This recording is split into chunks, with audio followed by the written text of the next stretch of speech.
Assalamualaikum warahmatullahi wabarakatuh. Perkenalkan nama saya M. Dava Pradana dengan NIM D1C023012 di sini dengan mata kuliah Teknologi Pengolahan Karet dengan materi metode-metode mungkin pengujian karet.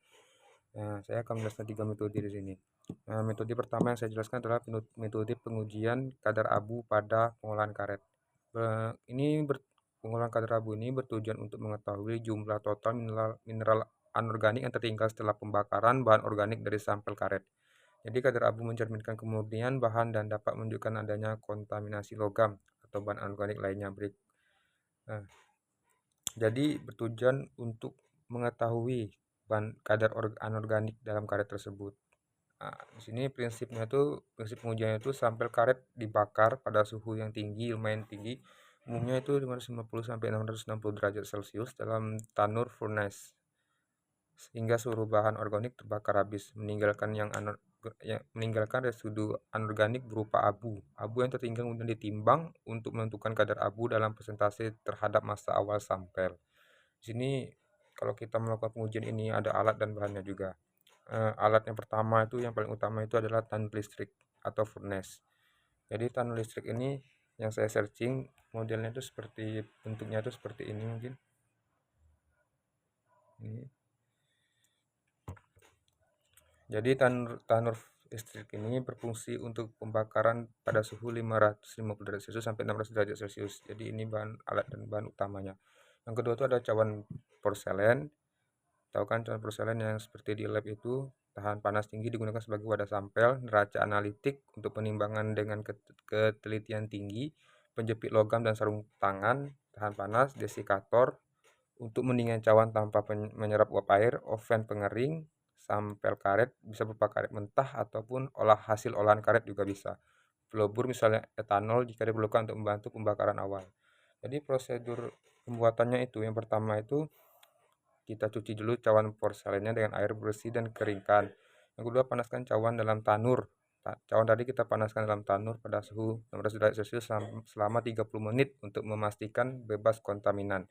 Yang ketiga, dinginkan dalam desikator sampai suhu ruang. Yang keempat, timbang cawan kosong dan catat masanya. Penimbangan sampel mungkin bisa 1,5 gram sampel karet ke dalam cawan tergantung jenis dan bentuk sampelnya. Timbang cawan berisi sampel, catat berat totalnya. Untuk pembakaran sampel, jika karet sulit terbakar langsung dalam tanur, lakukan pembakaran awal di atas bunsen atau hot plate hingga tidak berasap. Jadi kalau misalnya di dalam tanur tuh dia susah untuk dibakar, kita lakukan pembakaran dulu dengan menggunakan bunsen atau hot plate. Yaitu yang kedua tuh yang ke-8 tuh masukkan cawan ke dalam tanur dan bakar pada suhu 550 sampai 600 derajat Celcius selama 4 sampai 6 jam atau sampai sampel berubah menjadi abu atau putih abu-abu keterangan gitu. Setelah selesai, keluarkan cawan menggunakan penjepit dan dinginkan dalam desikator.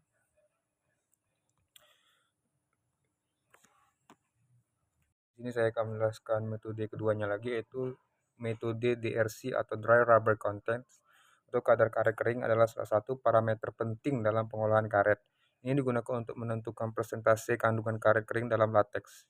Jadi lateks yang masih menjadi mentahan lateks atau kotak yang saya tahu itu, nah itu kita bisa menggunakan metode ini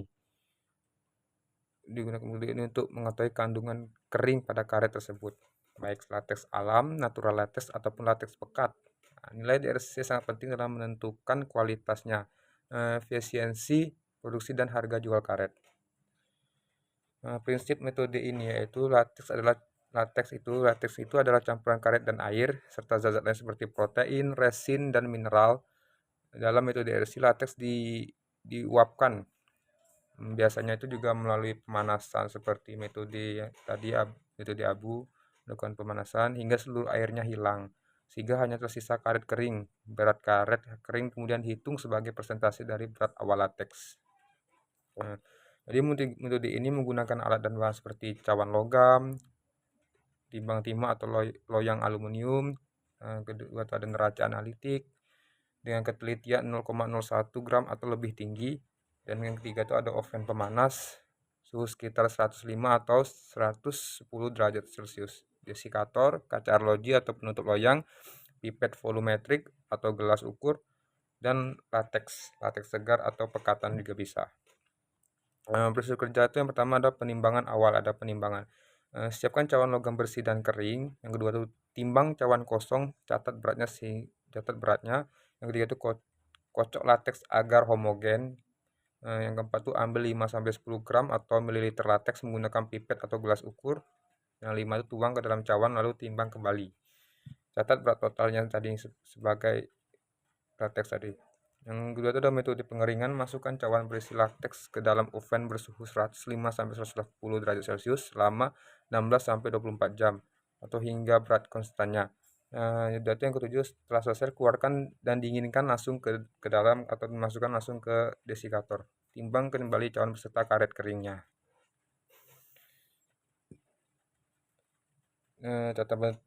Catatan pentingnya itu lateks harus homogen sebelum diambil sampelnya. Jadi lateks yang kita mau mengambil sampel itu harus homogenkan dengan benar, dengan rata.